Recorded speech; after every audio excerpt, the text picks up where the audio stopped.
All right, thank you. Time's expired. Mr. Ryan is recognized. I'm going to deviate from my original question in response to what I just heard.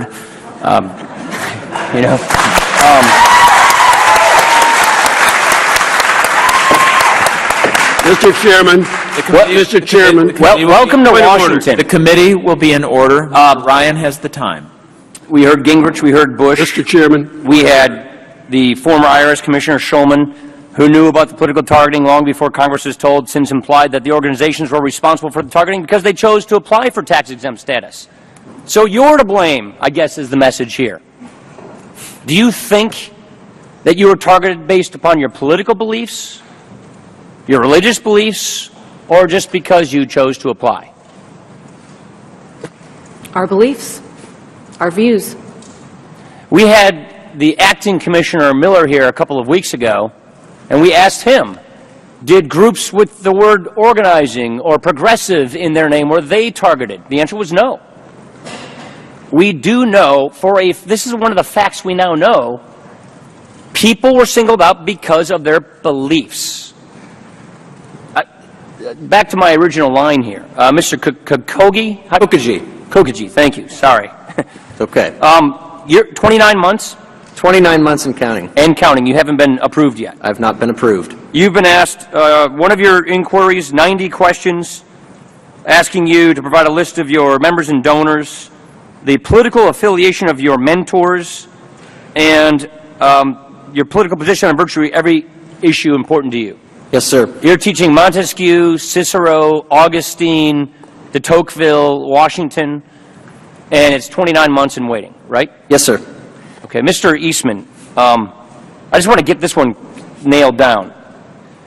Dr. Eastman, excuse me.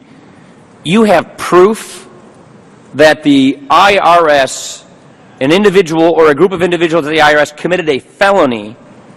You have proof to this, and nothing has occurred to seek or find justice. Is that correct? That's correct. Federal law requires that we be notified if there's an indictment brought. We have not been.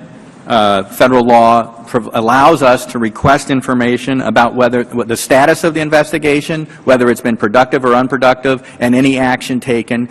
We were refused to respond any answer to that request as well. We have identified that this document came from within the IRS. So your donors are confidential. That's protected by law. You have proof that the IRS leaked your confidential donor information to a group that opposes your point of view, and your donors were harassed as a result of that. Is that correct? Yes.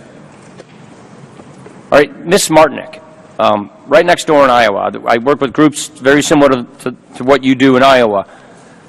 Your board members, the IRS told you that if your board signed a letter saying that they would no longer picket or protest on behalf of the pro-life movement at Planned Parenthood, that then they could receive their tax-exempt status. Is that correct? That is correct. So surrender your First Amendment rights, and then we might approve your application. That is correct. She said it was ready to go through. Everything was in order, and as soon as they received that letter, the application would go through. We have not heard any testimony that this is happening to groups that have the opposite views. So to suggest that these citizens are to blame for applying, I don't understand how one can make that conclusion. I yield. Thank you. Mr. Lewis.